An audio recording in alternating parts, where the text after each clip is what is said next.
Welcome to the next part of the Kartmasters live lounge. We've had drivers in so far. We've had people from Jag Rotax, but now we are going to get to our next guest on our theme of Stars of Kartmasters. These truly are the stars of the event, the people working here at Trent Valley Kart Club to bring you Kartmasters. Louise Brown joins us now.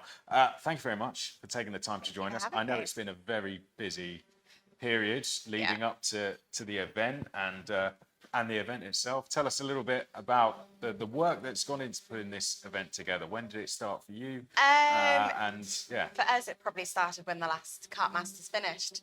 Right. We would just go through, understand what went well, what didn't go well, what we could do better. And we'll do that straight after the event whilst it's fresh in our minds. As soon as we start planning for the calendar for next year, we start working on what it could look like and getting the regulations.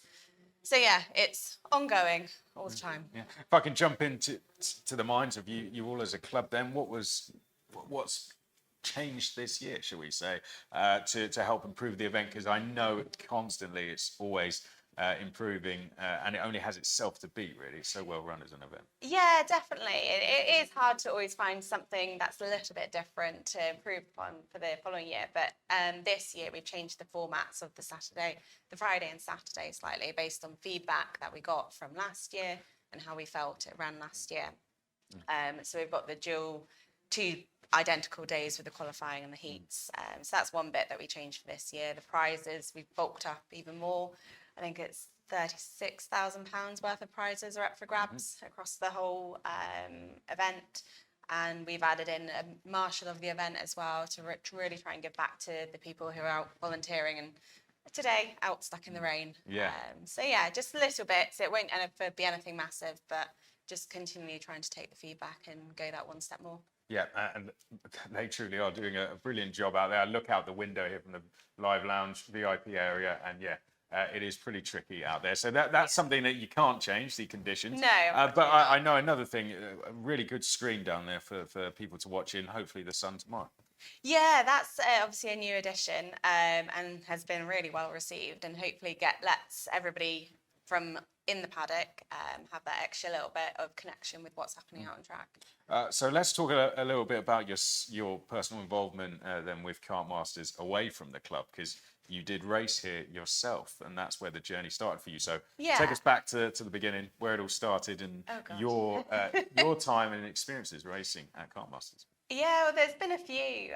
I started karting when I think I was about 10 or 11, and carried on until I was 15, I think it was, before moving into cars. But no, here I've done, I think there were about 3 or 4 years of Kartmasters over time, mainly in Mini Max, I think it was.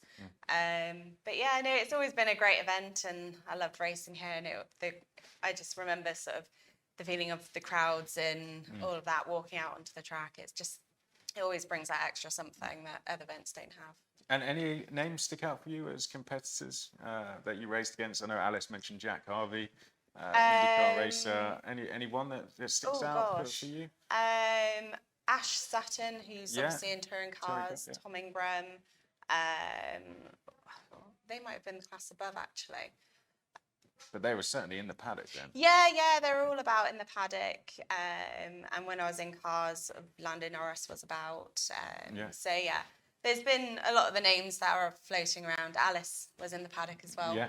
There's quite a few about. And fans of TOCA, the TOCA package will recognise your name from racing in Ginetta Juniors and then G50s, British F4 you mentioned as well. So tell us about that journey and then what brought you to working here at the club. They'll remember my maiden name, Richardson. They might remember it. I don't know if I'm that memorable. It was actually from Kartmasters event that got me into cars, because the Ginetta Junior Scholarship. Okay. The first year that was up for grabs in 2008. The prize from that is I won it and got into cars that way. So I had 2 years funded by Ginetta, which was amazing, and that all centred around Kartmasters. So really, it's kind of thanks to the club that journey started. It was a couple of years in Ginetta Juniors, then in G50s for a little bit, into British F4, where I think we have Ricky Collard was on the grid. Lando Norris might have been on there once. So, yeah. Yeah, no, it was an amazing journey. And you mentioned there about how Kartmasters gave you that platform. You're an integral part of the club.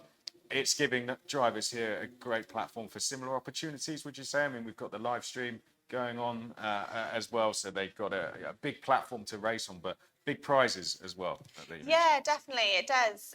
We obviously would like them to stay with karting and stay with us, but we're always drivers and their careers, and what we can offer them is always at the forefront of our minds. And making sure they've got the best environment, best experience here. And that's a key priority for us. So yeah, we try our best from the prizes. Not always going to get it right, but the customer comes first for us. Yeah, and just to end on then, you mentioned before we started that your first Kartmasters working might have been around 2011, so just over 10 years ago. Compare the two if you can, of how much you can remember. From working at that Kartmasters to now, I mean, obviously that battling for the GP pay is an integral part and what brings everyone here. It's a unique event, as we spoke about with Alice Powell, but around it, how much has the event moved forward? I think it's always been one of the top events in the country. I'm probably biased, but I would always say it is one of the top events in the country. I think having the live stream and the visibility and getting out there more to the wider public has come on leaps and bounds, and hopefully we'll just continue trying to push that, to elevate it even further. In terms of the event, I think it's always just been strong, and as I was saying earlier, it's just these little bits that we always try to improve on. I'll be honest, I can't remember the details of 2011. I'm sure some people will be able to, but I do think it's only getting better and better as the years go on. Well, it was around then George Russell won as well, and those drivers on the grid, on the Formula One grid, British drivers all raced here, and that's going to change to European drivers, I'm sure as well. So tell me as well, just finally, when you're now watching the racing take place, the work's been done, record entry this year as well for what is definitely one of the biggest events in world karting. How does it feel to then be sort of just letting the event run itself almost and seeing all the hard work pay off?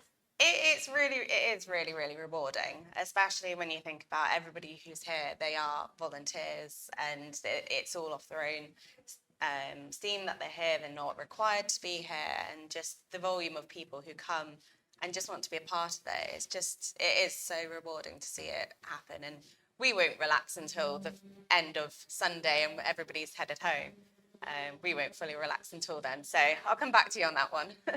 Perfect stuff. Well, I'm sure everyone's looking forward to Grand Prix Sunday, as am I. But let's end then with question of the day. I've given you just a little bit of a head start to think about this, as all of the guests have. What is your favourite Kartmasters memory, be it working, racing? What's the one that pops into mind? It would be a personal, selfish one. But my last Kartmasters that I was driving at, actually, when I finished runner-up, that would be my favourite memory. And standing on that podium out there, that must have been a really good thing. Yeah, definitely, 100%. Perfect stuff. I think that's a good note to end on. Thank you, Louise Brown, for joining us. We'll let you get back to work, and we'll let you all continue to enjoy the live lounge coverage, all the videos from all the interviews on the YouTube channel, and the live stream constantly going over on Alpha Live.